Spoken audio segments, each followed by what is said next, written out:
This is the Detroit Sports Podcast Network. Hey guys, as you all should know by now, one of our fine sponsors at the DSP Network is The Athletic. And listeners of this week's episode of Two Bad Hombres can get 20% off the first year of an annual subscription from The Athletic. Premium coverage for Detroit sports fans by going online to theathletic.com/DSP. I was trying to get it out here. I want them dead presidents. I want to pull up, head spin, get it, get fly. I got 6 jobs, I don't get tired. I don't get tired. I don't get tired. I don't get tired. Get it, get fly. And we are still not tired on this week's episode of Two Bad Hombres. I am your host, Vito Geronimo Church, alongside my usual sidekick and broadcast partner and fun.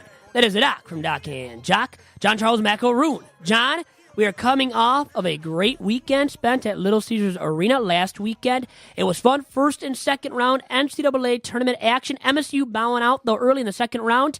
And you were not a happy camper, but good to have you in studio this week. And how are you doing? How have you been doing since then, I guess I could ask? Vito, welcome to the weekend. Always enjoy our week of podcasting. Thank you so much for coming in and recording. Always makes it fun to have this conversation. It was tough. Obviously, I told you after the event, after Michigan State lost to Syracuse, I told you, man, it was tough to kind of be there and report and not, you caught me a little bit, kind of slipping just a little bit up there in the gondola, but I had a good time. Yeah. Overall, it was a great experience, one that I felt like you and I, when luck meets preparation, that's when opportunity hits, and we were able to take advantage of it. And it's one of those things where I feel like in terms of what we were able to accomplish, it was really great. We were able to be on the scene, take videos, give the supporters of the network a chance to go behind the scenes and see a little bit of something that they may not see, when you cover those other outlets with, large editorial staffs and things like that. It's got to be a little bit more filtered. With us, we basically were able to kind of just do what we felt was right, and within the rules, we were able to handle things. The best part is we were not talked to. We were not given any warnings. We have relationships with people that ran the event, and so far it was good. Nobody has messaged me, emailed me, and said, hey, you're not able to do this, you're not able to do that. So I'm very happy that we were able to do things within the confines of the rules. And what made the event really special was something totally, that we were not prepared for happened, in that we were not prepared for being in the media scrum with Tom Izzo. No. It just sort of happened where after the game, we were in the locker room. We were prepared for that. We knew we were going to do that. And I'm going to share with you guys a little bit later how, just by the nature of how I am, by talking to Vito, saved the coverage, because Vito over there just took people at their word and didn't consult with the doc. And I'll share with you kind of how Vito used his assumptions in a wrong way and how the doc saved the day. The Doc saved the day, I guess, a little bit. He's no Superman, though, but Doc saved the day. I'll try to stroke his ego and, act like he's Superman. For that. But yes, Wait for we'll that. hear about that later in the podcast, right? After our guest. Who's the guest this week? Dan Feldman of NBC Sports' Pro Basketball Talk. He's a U of M alum. He lives in Midtown, and that's a beautiful area, right by Wayne State. Oh, There's definitely a lot ask to about do. that, yes. Got to ask about that, what it's like living in Midtown, because maybe one day I'll be there. It's like these young, kind of affluent people now, up-and-coming writers, reporters live in Midtown or in Royal Oak. Midtown or Royal Oak. I lived in Berkeley, bordering Royal Oak. Great times for me. I was in college, so it was good times. But Midtown now is a college town too, by the way. Yes. College and young people. So you're a little bit too old to get in. Like if you were at the club trying to get in, the bouncer at the door probably would say, maybe too short to get in. I mean, that'd be you and I, but too old to get in would just be you. Exactly. Sorry, Doc. And you just turned 39. I know we already talked about it. Had a grand birthday, and oh man, it was. But you're not too old yet, Doc. Vito, I couldn't imagine. I never really celebrate my birthday for a week, but I did. You did. I'm like, what the hell? You're not even 40. So what are you gonna do when you're 40 next year, man? I might celebrate for 2 weeks. 2 weeks a month? I mean, come on, you're not a woman. Don't women do that? They celebrate for a week or a month, and when they turn the milestone birthdays. What it is just about doing fun stuff and just kind of celebrating some time off a little bit and doing things that you like. And I had a great opportunity on my birthday just to do some fun things by going to Raw, by having a good you loved time, that, didn't you? Covering the NCAA. But it was really great. It was really awesome. One of the moments that I'm never going to forget, obviously, was one of the moments I'm never going to forget was the Bucknell versus Michigan State press conference. I was watching, and all of a sudden, bam, I hear... Who asked the question? Do you know? I think he's in studio right now. Yeah. It was you, Vito, and I was very happy. Vito Churko, Detroit Sports Podcast Network, you blared it out, and you asked the question to Cassius Winston. It was really great, and it was really good. You were bold, and it was a culmination of what I've been saying all along, which is just do it. I mean, I felt more and more as the hours went by, as we were there, that we belonged. We were getting greeted by people everywhere, all over. Everybody was talking about, the stuff that we're doing, telling us we're doing a great job. It was nice. You even got ribbed a little bit by Dan Leach. That was something. We almost went live on Twitter, did a video. I decided not to go after him because it was all in good fun. It was funny, though. To kind of continue that story a little bit really quick. Props to Perry Farrell for standing up to you. That was Perry awesome. A. Farrell, the big dog from the Detroit Free Press, now back in sports for the Freep, defended me right away. Angelique Singalis was ready to take my back. Marty Dobeck of the Detroit Sports Commission, our fine sponsor at the DSP Network, he was ready to take my back. And everybody kind of thought, and that's what they feel like when they hear something like that directed in my direction. They feel like I'm slighted, I get offended. I'm the guy that can roll with the punches even better than them, or my mom, or dad, or brother, probably you, because you guys feel like, I know, you're looking out for my best interest and trying to protect me, thinking I'm slighted or offended. Guess what? I'm 24 now, almost freaking 25. I've dealt with this. That's what it is. When you have the experience of dealing with it for a long, long time, I've always been shorter than everybody else. I've had to deal with it. So I can deal with that, and I know it was all in good fun. He wasn't trying to make fun of me. Come on. And we won't get into specifics. No, I guess we already we almost have now. Now we almost have to reveal it. Yeah. But, Dan just made a short joke for me. Yeah, it was all right. It was funny. I know him too, by the way. It was a rib, and it's funny. And that's what makes, being in locker rooms, that's what makes this fun, is that I've made short jokes to you. Right? You can do it. We do it. You give, and you make fun of my lack of experience in terms of journalistic credibility or really broadcasting knowledge or being able to read a commercial. So that's what makes it fun. Yeah. Is if you were, I'm serious, Vito, if you were a guy that was butthurt all the time. That's what I mean. And was offended by everything that I said and did, you wouldn't be here. You wouldn't want to do this with me. I wouldn't want to do this with you if you were butthurt all the time, right? Exactly. I mean, I've told you when you've been butthurt. I know I've texted you that. I'm like, come on, man. Exactly. Because we shouldn't be butthurt. We're doing a podcast, and what makes a fun podcast, too, and fun conversation in general, is not being butthurt over every single rib. Right. And guys are guys, too. Exactly. In terms of they're going to rib each other. That's just how it is at times. And Perry went right to the hole. I'm not going to reveal what he said. He did. He went right to the paint. It was funny, man. Man, Perry's sharp. He got him good. He did good. And I think I like that Perry has respect for you. And a lot of people have respect for you. And that's what I always say when we go to these events. It's just like, hey, Vito. I'm literally You're like, look, whenever I'm here, too. Right here. Whenever we go out, it's half a dozen people. Hey, Vito, good to see you. Hey, Vito. And Vito's just, man, dude, I never noticed. And please don't take offense to this, but you talk a lot. You definitely, in these rooms, I know. it's like everyone's quiet. They're typing away. I'm talking about it. And Vito's like, hey, how you doing? Da-da-da, this and that. Introduce it. I'm like, man, Vito. I was going to say, Vito, can you just pipe down a little bit? I know, you wanted me to shut up. I just want to sit here and type and look at Twitter and stare at, the other professionals. Yeah, I see what they're doing. And you got me talking in your ear, talking to somebody else. It was but funny. I can tell when you're tuning me out. So I'm talking to somebody else now because I know Doc's not going to listen to me. Exactly. As he shouldn't be, probably, too, in those certain cases. But in the media room at Little Caesars, it was great. It was great to be part of the whole scene. It was nice to get down to the floor. And I really believe that when you cover an event like the NCAA, you need two people so we could bounce ideas off each other and say, hey, what do you think about this? Hey, remember, we're going to go in the locker room. And then you're like, huh? And things like that. But real quickly before we get to our guest, it was great in terms of how we were able to get in the media scrum with Tom Izzo. I mean, we were just walking out from the chats in the Michigan State locker room. Being in that environment was surreal because all the media surrounded Miles Bridges, Cassius Winston, the big names and things like that. And we got there just a little bit later than everybody else because we sat in the presser after the game, 15 minutes after Michigan State lost. So after the locker room was closed, we were just kind of ready to go. Basically, we were going to be done. And all of a sudden, we see the bright lights and a bunch of people, and there it was. It was like literally within 5 feet of us, right there in front of us was Tom Izzo. And he's walking, and they're like, okay. And we're like, I think you caught on too, like, okay, we're going to be part of this. Yeah. And I kind of walked backwards, and I got the prime position, you and I, directly beside Tom Izzo. And it made for great coverage in that we were part of the media scrum. He kind of got situated. There were a lot of media there. Oh, my God. You get attacked. Like, you're Tom Izzo, man, but he knows it. You get attacked from all angles, man. And it was great, too, because of the fact when you look at some of the pictures that came out from the media that were in the scrum, it was us, then the ticket, then ESPN, then other outlets. It was us in the pecking order. We were there first because I slid in with my small size. I got you in there. You got me in there, helped me out. But I got to get in there, right? And not only were we part of the media scrum, I was so proud that because of where we were able to hold the Channel 4 mic, help them out a little bit. Had to help part out of the Jamie audio. Edmonds, yeah. Part of the coverage resulted in my big ugly head being featured on Channel 7. That was cool. Yeah. And the best part about it was you and I didn't get scared. I think we asked poignant, good questions. We right? asked decent questions. Yeah. Both you and I asked questions that were recorded. We asked questions. And obviously, I'm going to take credit and continue all week talking about it. I made Tom Izzo tear up. Yeah, that was incredible. What were you thinking when he started at that point? Answer the question. Did you look and say? I was looking back at you and I'm thinking, man, Doc nailed this question. It was the best question once again. If there was a highlight reel of all the questions that you've asked to anybody, that would have to be number one. And I bet you feel that way too. The question that I asked was one I thought about as he was talking, because he was talking about his players and things like that. I just wanted to ask, Tom, are you going to, what kind of things might you say to Miles and Jaren Jackson if they come to you for advice regarding leaving and going to the NBA? And he started talking about his players, but I had a feeling that would lead to just more than just coach speak and things like that he would talk about his players and that he would be willing to open up. And it was amazing because if you look at the Channel 7 video, I posted it on Instagram, you see me reacting live to Tom Izzo. In the video, you see my face going, is this guy going to cry? And then me looking at the camera going, okay, I'm taping this. Okay, and then the next thought is, he is going to cry. And you see my reactions live. I didn't hide it. I was literally in shock because I knew he was going to talk about the question and talk about his answer.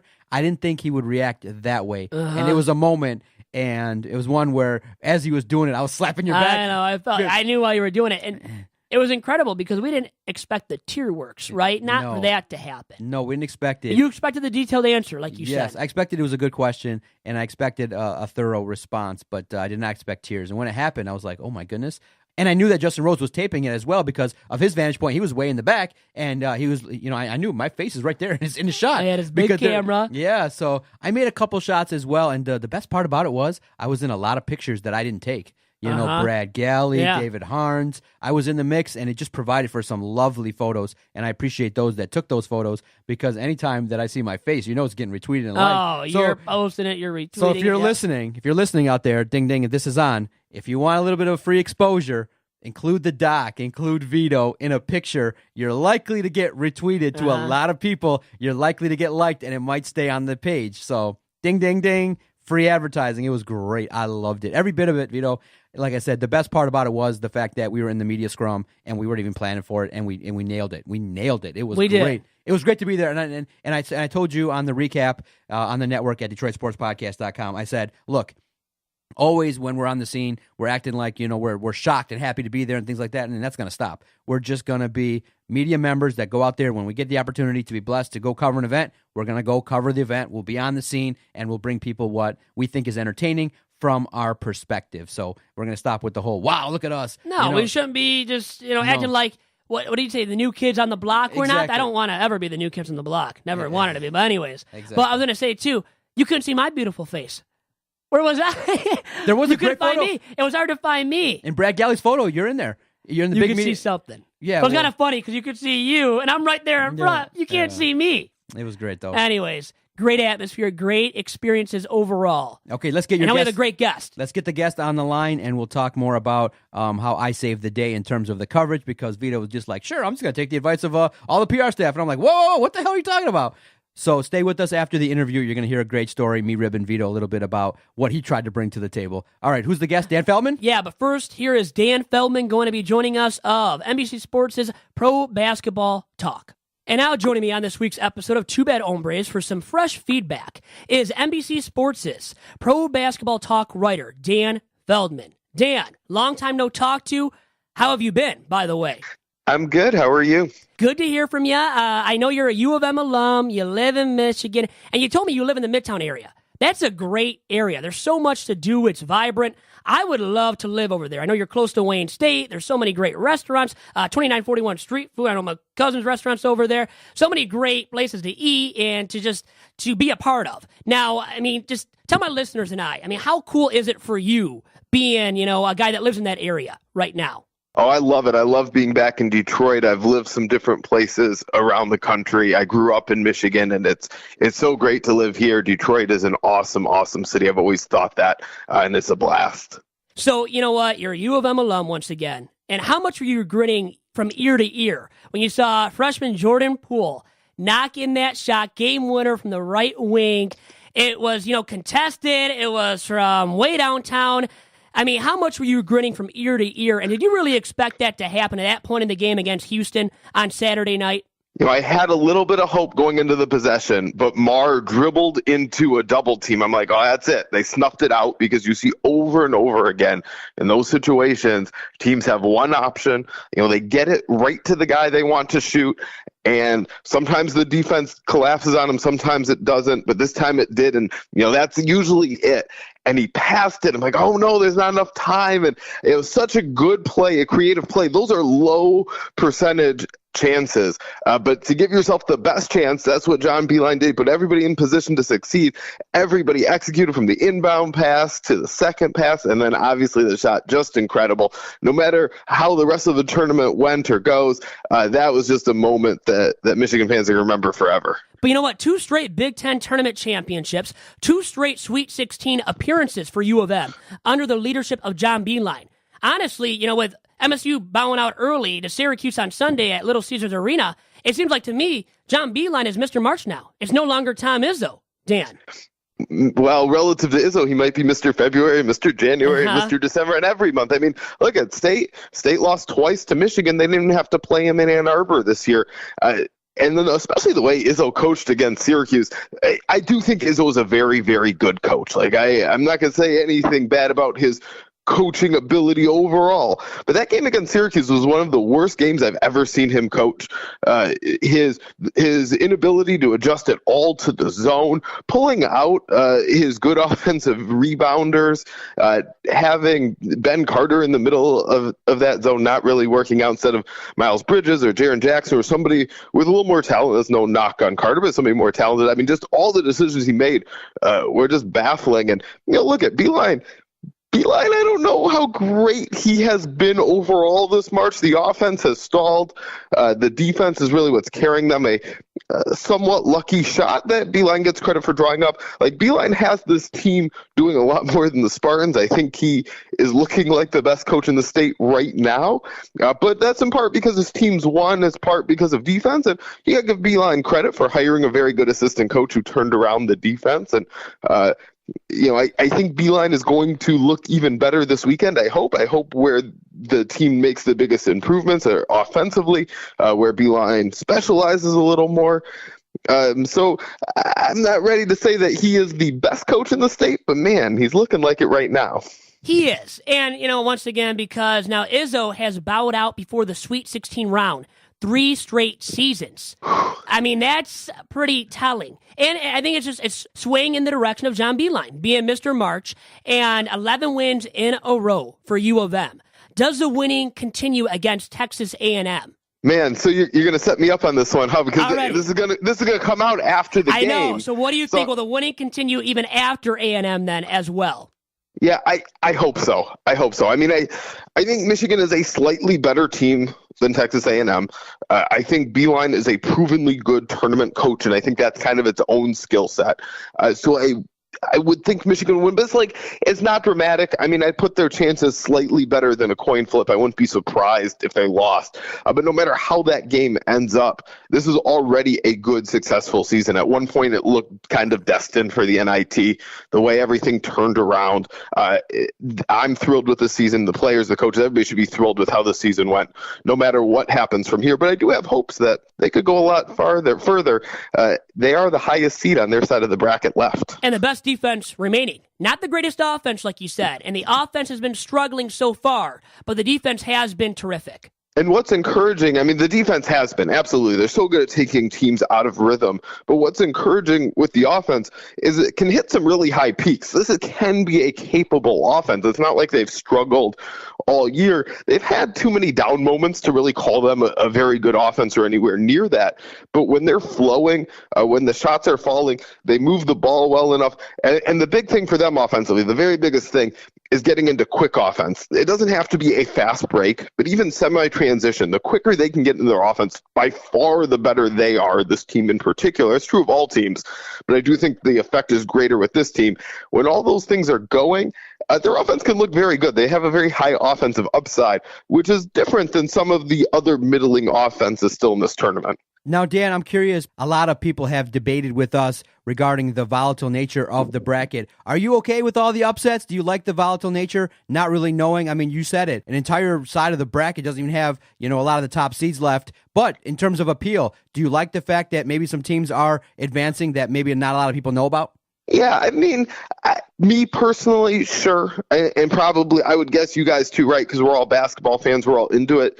But I think there are a lot of casual fans who are going to tune out because some of the bigger name programs aren't there. Like Loyola Chicago, cool story, not necessarily a great draw, but that's CBS's problem, not mine. I enjoy watching it.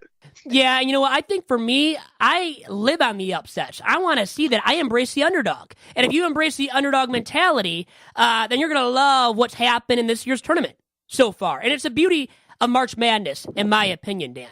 Yeah, I'm with you. I mean, I find the upsets very fun. I think people enjoy them in the moment. But when it comes to 2 days later or the next weekend, I'm not sure as many people are tuning in when they don't know and recognize players and the team competing. So speaking of upsets, now transitioning to the Pistons, it would be a huge upset, really a miraculous upset if the Pistons made the playoffs. 6 games out of a playoff spot behind the Bucks with 12 games remaining. I don't think anybody sees it happening. But, I mean, what are your thoughts on this Pistons season so far, Dan? It's within the range of what was expected. Obviously, the Blake Griffin trade came out of nowhere and it was a big surprise, but you're swapping different players. I think their overall level of play is about within the expected range, especially when you consider Reggie Jackson's injury. They miss him as a creator, but this was not going to be a very good team, a team that could safely make the playoffs without even a regular-ish amount of injuries. There's just too many flaws in this team. They're pinched by draft picks that haven't worked out. Maybe that's yet, but they haven't worked out. They're pinched by some bad signings, and there just wasn't enough margin for error for building this roster. Can the Pistons win moving forward next year and beyond with the big three, the supposed big three, of Reggie Jackson, Blake Griffin, and Andre Drummond? Yeah, I guess that depends how you define winning. I think that can be a playoff team. I think that's enough when those guys are healthy to be a playoff team in the average year, but it kind of depends on what other teams are doing. How does the Heat's core age, and where are the up and down Bucks? And you look at some of those other teams in the East, it's fairly deep for those bottom playoff spots. Like, I can't say I see any of those teams that are going to make the playoffs next year completely falling off. I could see the Hornets, another team that is going to miss the playoffs. I could see them taking a step ahead, maybe with some better health, maybe some better luck in close games, which studies have shown kind of tend to be luck more than your skill. If you lose a lot of very close games, that tends to even out. So I don't know. I mean, I think they should be solid. I think they should be in the playoff mix next year, assuming things come back sort of as is. But that doesn't mean they'll make it when there are going to be 9 or 10 teams in that mix. They're right on the edge. They could once again be 9th or 10th. So Stan Van Gundy now, 4 years on the job as team president, as team head coach, and the team has steadily declined, you could say. Going to miss the postseason now 2 straight years. That's not good enough, for me at least, and I think for a lot of Pistons fans out there. Is his job on the hot seat, in your opinion, going into next season?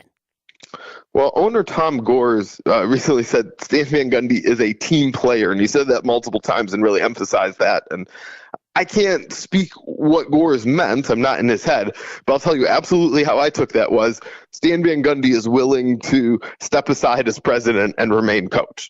And that's the team player aspect. He's willing to share those responsibilities and handle more. And maybe that'll be good. I think he is underwhelmed as a team president. He's made some good moves, maybe been a little bit more of a long-term thinker at times, a little more clever at times than we'd expect from somebody sharing that president-coach duty, somebody who'd never been an executive before. But the overall track record for him as president has been underwhelming, has been, I'd say, negative. But maybe if you just let him get back to coach, to focus on that, because I do think one of the big problems with the dual model, it's too much work for one person. Like, one person cannot handle all of that. So let him focus just on coaching. We know he has been a very good coach in the past, and maybe that's enough to turn things around. And who would you bring here? Who's the alternative? Is it Tom Izzo of MSU? Does he leave Michigan State, amidst all the scandal or the just the controversy that has been surrounding the program this year, I mean, I don't know who they would turn to. And I guess I'm asking you, do you know of anybody that, they would look at, would be willing to take the Pistons head coaching job after this season if they do move on from SVG? Well, I guess the catch on that is we don't know who would be doing the hiring because it's the way, given Van Gundy's history, it's difficult to believe they would keep him as president but not coach because coaching is his strength. So if he's out as coach, you would think they would also be getting rid of him as president. And then so you don't know who's running the front office, which makes it obviously very tough to predict who the coach would be. But if Van Gundy stays as coach, and the question is who's going to run the front office, there have been a lot of rumors about Arn Tellem, a former agent who now works for the Pistons more on their business side, but his big project was figuring out the arena, getting them downtown. He did that. He has some other things on his plate. It's not as if he's not working, but maybe there's a thought that he could transition into more of a basketball operations role, assume that team presidency, and let Van Gundy focus on coaching. So it seems like the Pistons have the front court duo, to win with. As long as injuries don't occur to Andre Drummond and Blake Griffin. But in terms of guard play, perimeter play, it looks like they're lacking something. Unless Stanley Johnson really becomes something of high magnitude, Luke Kennard becomes something of high magnitude. So I guess I'm trying to get at, I think the Pistons this offseason really need to address their backcourt and their perimeter play. What do you see the Pistons addressing this offseason, Dan? Staying under the luxury tax line. and that's, not the most exciting, enthusiastic answer, but, it looks like Blake Griffin was their big move. And, they're going to maybe try and pick up a cheap value signing if somebody falls through the cracks in free agency. But otherwise, I don't know how much there is they can do. They have some players who aren't on easily movable contracts. John Lure, Langston Galloway. You have to hope somebody like Langston Galloway plays a little better. And I think he's actually been pretty solid, but he hasn't earned Stan Van Gundy's trust to be a permanent part of the rotation, which is kind of odd given how much Van Gundy wanted to pay him and given how Galloway's played fine. But you need somebody like that to be just a little more reliable. You need Luke Kennard to take a step forward. I don't think there's going to be some huge difference-making guard walking through the door. The closest will be Reggie Jackson. A healthy Reggie Jackson is probably far better than any guard they've had this season. And, if he can stay healthy, that can change things. And then you hope there's incremental improvement from the other guys is enough. So I'll leave you with this, Dan. Dan Feldman of NBC Sports' Pro Basketball Talk has joined us for some fresh feedback on this week's episode of Two Bad Hombres. And who do you have winning it all? I guess I'm putting you on the hot seat, Dan. Who do you have right now winning it all this season? Well, if I have to pick one team, there's no way I can pick against the Warriors. I'd be very close between the Warriors and the field, but if I'm picking one team, it's the Warriors. Their talent level is so incredible. Kevin Durant, Steph Curry, Draymond Green, Klay Thompson. I mean, it's amazing. We've seen some signs that Andre Iguodala is getting ready to gear up again for the playoffs. They can be so good offensively and defensively. There's just no way to pick against them right now. So who's the biggest threat? Is it the Rockets in their own conference? Is it still the Cavaliers with LBJ, King James running the show there in Cleveland? Who do you think is the biggest threat to dethroning the Warriors? I think it's the Rockets. They're the second best, maybe even the best team in the league. The way they played this season, I can't rule out they're the best. Extremely high-end talent with James Harden, who should win MVP, and Chris Paul. But look beyond that, and this team has a bunch of role players who I think are equipped to match up with Golden State. Luke Richard-Mbah-a-Moute, PJ Tucker, Trevor Ariza. These guys are good defenders, capable of switching. They're very versatile. They can make three-pointers, which will keep the Warriors honest at the other end. So I think this roster was built to match up with the Warriors, and it's good enough to. Maybe we're even at the point where you don't have to say, like, if they catch a break. No, the Warriors will and probably should be favored in any series, but Houston might be right there with them. Dan, I'll let you go with that. Thanks for all the time, and good luck to your Wolverines the rest of the tournament. Thanks for having me. And thanks once again to Dan Feldman, who joined us for some fresh feedback on this week's episode of Two Bad Hombres. He writes for NBC Sports' ProBasketballTalk.com. He's been a guest of mine, by the way, in the past when I had my Detroit Mercy radio show. Always a good time talking to him about NCAA Tournament hoops, his U of M Wolverines, the Pistons, and some other NBA news and notes. All right, after the break, I'm going to share a fun story regarding our time at the NCAA. We'll recap that, and then we'll get out of here. All right, Vito, let's take a quick break. We'll come right back. Vito, I want to tell you about our host site, Podomatic.com. When Adam and I first started this project, we were looking for a great place to host all of our recorded audio. Why do we use Podomatic? Super easy. We've recorded 800 to 900 weekly podcasts. We've only used one host site. Why? Super easy. We record, we debate, we have fun, and then we take our audio and upload it to Podomatic. If you're looking to start a brand new project and you want to reach the levels of success as the Detroit Sports Podcast Network, all the hosts here, we're going to recommend one host site alone, Podomatic.com. Yeah, we coming now.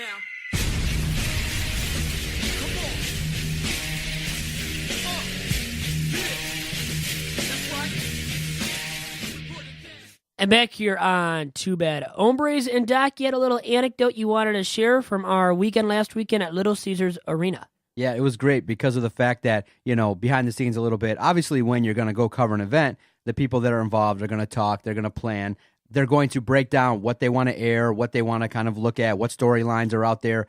We talked back and forth about, okay, we want to maybe obviously talk to Miles Bridges, Cassius Winston, Josh Langford. We want to talk to, and maybe, if it's possible, we want to talk to Tom Izzo. So obviously we talked back and forth a little bit.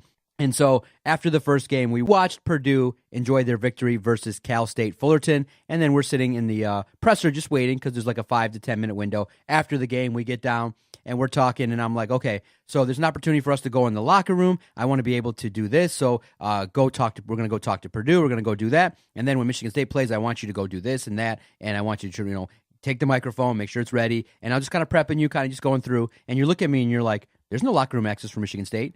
And I'm like, what the hell are you talking about? Yes, there is. And I'm like, and you were like, no, I talked to the PR guy yesterday, and they said that there was no locker room access at all, so it's not going to be a possibility. And you said it forcefully, like you knew what you were talking about. Oh, I knew, or at least I thought I was. But I'm so young. Yeah, I'm exactly. immature here. I'm only 24. Anyway. Exactly. And so I was like, hell no, Vito. There's no absolute way that that's even a possibility because of the fact that I knew from last year they wouldn't change that policy because of the fact that that's where all the TV stuff gets aired. Where would you get all that information from? You got a lot of stuff that needs to be talked about, and there was no possibility, I thought in my mind, that they would close the locker room. So I was just trying to wonder what the hell you were talking about, and then we kind of worked through it, and I said, no, it's going to happen. So they're going to open the locker rooms, and then luckily, the lady that was running the presser was like, okay, the locker room's open for Purdue, and I'm like, see, Vito, we're going to go make this happen. So it was a blessing. See, here's the thing. Here's what a lot of people do, is that if you're new, here's a little bit of advice. Look, most people obviously are going to say, just focus on Detroit, just focus on Michigan, Michigan State. No, we were able to also go into the Purdue locker room and got lucky to have access with one of the bigger stories of that region, which was the injury to Isaac Haas. And nobody else had video of it but us. Why? Because of the fact that most people in Detroit will say, who cares? Let's not worry about that. People did write about it, but nobody was from a Detroit podcast outlet or many media outlets were actually in the locker room when we were. And so we walked up there. There were some young cats talking to Isaac Haas. He's very easy to approach, and you were right there, and we started videoing.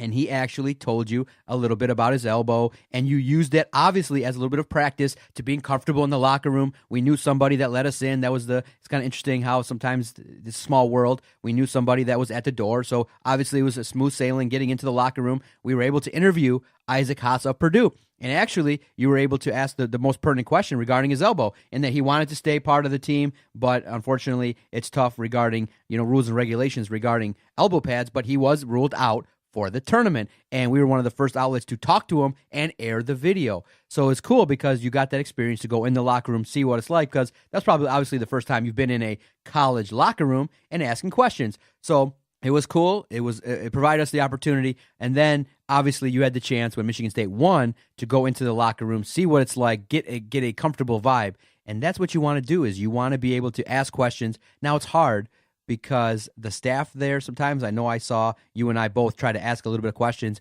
and people were just busy and curt. You know what I mean? It's not like they're going to be like, okay, Vito, you're going to walk through the door and you're going to make a right. What you got to do is, and for you as well, because I knew for the most part, what you got to do is you got to get there early. For the first game on Friday, I got there at like 9 o'clock in the morning for a 12:40 tip. I got there early, had some great coffee. I was in the media room saying hi to a few people and obviously reading the Michigan State media guide. You get there early, you survey the landscape, you walk around, you see where you're going, and you get your wits about you so that you don't really have to ask a lot of staff. Now, security will ask you, show me your badge and where you're going, stuff like that. But what's most important is get your wits about you, figure out where you're going, and get there early so you don't have to ask a lot of questions because most people are busy and they just assume that you're professional and just do that. But had I taken your advice, we would not have gotten any locker room access. And then I would have been like, hell no, I don't care. I would have bum rushed it anyway because of the fact that I would have been like, look, I'm with WDIV. I would have just lied and said, I'm with Channel 4. I would turn my badge around and say, I'm with Channel 4 or whatever because I knew that was not the case because of my experience last year. Because of what I did last year covering Michigan, I knew that there's cameras in there. They shoot video. They get content from the locker room, and that's just not something that would be stupid on the PR staff's part because you then have access to talk to the players and get your program covered because most people would have thought it was going to be a victory versus Syracuse. So I'm glad I spoke up and said no. I challenged you and said no. We're going to go in the locker room. We're going to handle our business, and it really worked out in the end because the fact that we got there, we stayed till the end, and because of the fact we stayed till the end, and they said 2 minutes, we got all our questions in. I spoke to Miles Bridges. You spoke to everybody as well. We were in the scrum, and all of a sudden, Tom Izzo walked in, and the rest is history, as we said before. But that's a good thing about being part of a team is that had you fought me on it, we would have had an issue. But you were like, okay, I'll roll with it. So I'm proud of you in that you also got a chance to learn and recognize that the Doc's the man. He knows what's up. And I guess he is. I laid a little bit. I laid the groundwork last year, hitting the pavement, driving to Indy in one day, covering Michigan, seeing what it's about. Because last year, imagine me last year, never, ever, ever, ever in a locker room in that capacity, just interviewing the senior leadership. The coach was there; he was in the locker room. Who did you talk to last year, by the way? You can recall. I talked to the seniors. I talked to Derek Walton, Zach Irvin, other players. I had a chance a little bit. The funny moment was John Beeline was giving such a ridiculously long answer, and they started. What the PR people do that makes it a little bit tough is they start counting down. 2 more questions, 1 more question, and he was just answering so long. So I just kind of interrupted him. I cut him off and asked him a question because I wanted to get it in. And so I taped it all. And if you followed us last year, you saw my coverage because it was a wild experience. I drove there the same morning and left right after the game. So for the network, I kind of was the guinea pig, and I learned how to do it. And it was tough, too, because the locker room in Indy was far away from the presser. This situation with LCA was so awesome, and we don't speak enough about how great the staff was. It was well run, smooth. Nobody gave us any hassle. The one thing that I would say that was just a challenge was the technology always sometimes just kind of cuts in and out. It's not always the best, but great stuff. It was all around A+. I would have given it. It was great, and the good thing was because of the fact that we got relationships with the University of Detroit Mercy, it made it so that it was smooth sailing for us. Oh, we knew everybody. I played softball with 2 of the SIDs over there, and then I know PJ. Yeah. He knows Nick Schmiegel. That's Nick Schmiegel's relative's husband. Yeah. He does stats for Detroit Mercy. So, and I went to school at Detroit Mercy, and you did too. Little known fact. And the great stuff was we were there. We were in the mix. Yes. There were so people great saw folks. us. Other media members saw us that we were there. We have photos to prove for it. We have videos. Yeah. And actually, I got a little story that you'll like. Exactly. As well I was going to say. Go on, though. I spoke for a half hour. You get the last 5 minutes. Go ahead. Good. Very good. So I had a family friend, and the son of this family friend share a story with my mom, called up my mom on Monday night, and told her that he saw our videos on Twitter, checked them out, and thought it was really cool. I think he was impressed about how we got that access, how we were in the scrum. We were in the middle of everything, asking the questions, getting the feedback, the quotes, the sound bites, whatever you want to call it. And I think he was surprised that we get that great of access. I don't think he realized that we're in the mix. Some people still aren't. Well, I'll tell you this much. I think because we're a podcast network, we still have this bad rep that we're not a legitimate media entity. So then maybe I'm wrong. Should I keep hyping us up when we go to these things and keep being the way I was before? Well, because it worked out with like my mother's best friend and her son. She called up because her son brought up to her that we were doing all this because he saw it on Twitter, at Detroit Podcast, on the Twitter feed, so on my Twitter. Somebody who saw our work actually admired it and was surprised that we were able to do that level of work, actually contacted your mom and said, wow, these guys are actually doing some things. Like we're legit, too legit to quit. Because I don't think they realized the kind of access we get, the kind of sound bites we're able to accumulate. You know what? Maybe I was wrong. I don't think they realize what we're doing what? and to what magnitude that we are doing it too, Doc. You know what? Maybe I was wrong because I'm thinking, you know what? Why act like that? Why act to be surprised? But I think that's what makes us fun is that we can surprise people. So you know what? Maybe I will take that back. I will continue to hype us up. I know you will, and we can. Now we're going to get those lovely Adidas jackets too to wear with the logo on them so we can, further educate people about our brand, about the network, what we do and everything through that, and just I'm very happy you said that, Vito. Too. I'm very happy you said that because there's a certain expectation, like, what are these podcast guys right, going to do? Right, because we're a podcast network. We're not legit just because we are a podcast network. Right. But we're doing bigger and better things than a regular podcast is, right? You know what? And so for those that listen to this, all I can say is what we do is similar to what radio stations do is that we put out content. Okay, so what we are is and our platform of content is a website and a podcast. So similar to written reports that come out on a website that are typed, we do the same thing, except we do it via the audio platform. The reason why people are like, why don't you do video? Why don't you do this? Why don't you do that? Well, here's the thing. I have niched it down to what we are. We are the Detroit Sports Podcast. So the muscle, the meat of the operation, I want to be our words. Okay? Look, we've done video because it's cool. It's another way to get, a couple thousand hits here and there to advertise who we are. But that's not really what's important to me. I never really wanted to show my face to everybody and things like that. I felt like, you know what? There's an outlet to provide information with my words because I'm a fan of radio. I'm a fan of just somebody with their earbuds in, just listening to two dudes having fun, sharing their experience and things like that. I'm not really, between you and I, all about putting my face in front of the camera. Now, I'll do it. Obviously, but you like keeping your face behind the mic because you don't think you're sexy enough to show off your face. No, it's not that. It's not that. It's my belief is that the purest form of reaching somebody is just through their ear hole. This audio platform. You don't need video. You don't need to see us for us to reach them and to get their attention. We can show our intellect. We can show our passion for storytelling. We can show what we're about. And so for those that don't know, listen, you are a reporter. You are a journalist. I don't have you here just because you're the short guy that I can make fun of. No, that's part. That's part of the gig, right? That's part of the gig. For others, but no. No, the reason I have you here is, like I told someone in public, I told somebody that we met at the arena, you bring journalistic credibility to the operation. You are a trained journalist. You give me insight. You bring value. You have a sharp way of getting information, and you are a people guy. And that's something that sometimes I lack in that I'm more quiet. I'm more the coffee reader guy that just kind of wants to be in the background. Hey, how you doing? You're more the, hey, what's up? Come on my podcast. Check this out. I'm with this. I'm with that. I do this and that. And so there's a reason I have you here, and I love doing the podcast with you, is that you bring something different to the table that I don't bring. And so as a podcast, what we do is we report. Yes. Okay, so we are still reporters. Just through audio. No. Well, you're trying to be. No. I class up the place and make you look good and bring the journalistic integrity. I am reporting, but from a greater perspective in that I'm a psychologist. I can elicit emotion. I can understand what to ask from a fan perspective, but really professional on that level. So the good thing is that we are changing the fact that you can view. What we're doing is we're changing the perception that a podcast can just show up and just record audio. No, we can ask questions. We're different. We're going to events. We're at big events. We're at the NCAA Tournament first and second round action.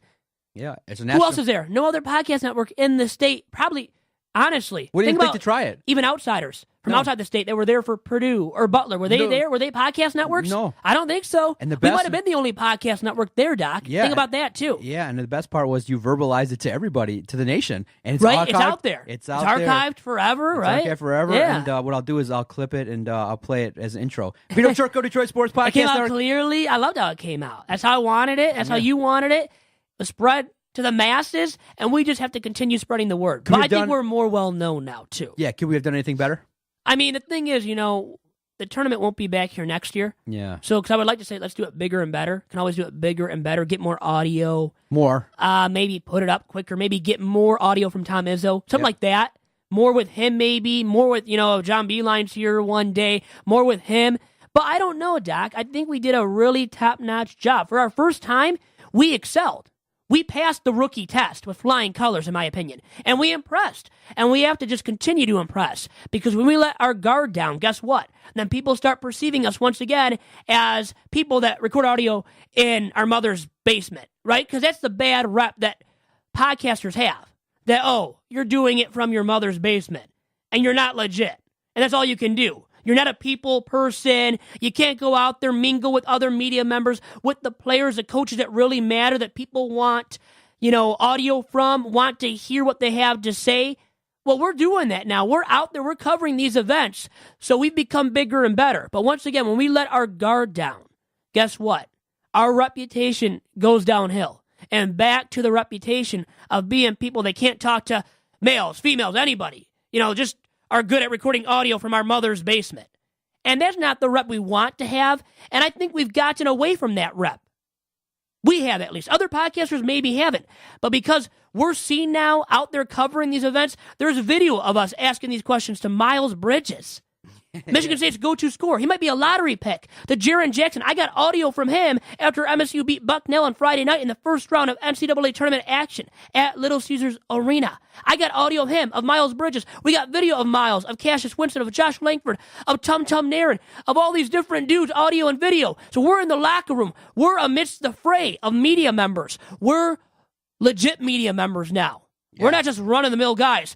And the hope is just to spread that word to more and more people, to make them believe that we're not just run-of-the-mill guys or podcasters, once again broadcasting from our mother's basement. And that's all we're good for. Because we're good for more than that, and I think we've proven that as time has gone along, too. We're good for more than that, and I think I'll continue to hype it up as look, we're here, we're doing this, we're doing that. And I think over the course of the last year or so, we've done a lot of things. I got like 15 credentials, over here. And you have this to show up, and you love showing the credentials off. Yeah. So and there's nothing wrong with that. Keep building what we have started, right? Keep building it with support. Keep doing great work. Keep producing consistent audio at a certain clip, and I'm happy. I'm happy with how it went down. Literally, like I said, when we were recording the post-game audio, I said, okay, we've done a good job, and I think people were surprised, and people have told us, like, I know maybe sometimes we don't even believe it, that, look, we're just, the Detroit Sports Podcast Network, but we're in the mix. People know us. They see you and I together. So, and the good thing is that you're unique. I mean, literally, like, not with your stature, but you're just a unique individual. So when you go somewhere, it's not like me. I'm just another, overweight, reporter, but you're unique. You stand out, and people are like, okay, that's Vito, and hopefully they tie you to us. To you and to the podcast network. To the network. I'm not just Vito by myself roaming Vito around. With the Detroit Sports Podcast Network, because I do hear how you introduce yourself. Well, I do this and that and this and that, but maybe you could do like, but you say, I'm Vito Churko with the Detroit Sports Podcast Network, and I do a bunch of other things as well. Right? Forget about the different entities, because you want to be first. I want to be first. That's it. You'll always be first in my life. All right, amongst podcasters, at least. Happy weekend. I enjoyed the conversation, recapping our time. Great conversation with our guest. Let's wrap this bad boy up. I want to get out of here. Yeah, let's get the hell out of here. Peace out. If you like what you've listened to and you like what you're hearing, support us. Visit our Twitter page at Detroit Podcast. You can visit Vito at Vito Jerome. Check out the operation, what's going on behind the scenes, DetroitSportsPodcast.com. Enjoy the rest of the weekend. We'll talk to you again next Saturday for another fresh edition of Two Bad Hombres. Adios. Two Bad Hombres out. It's been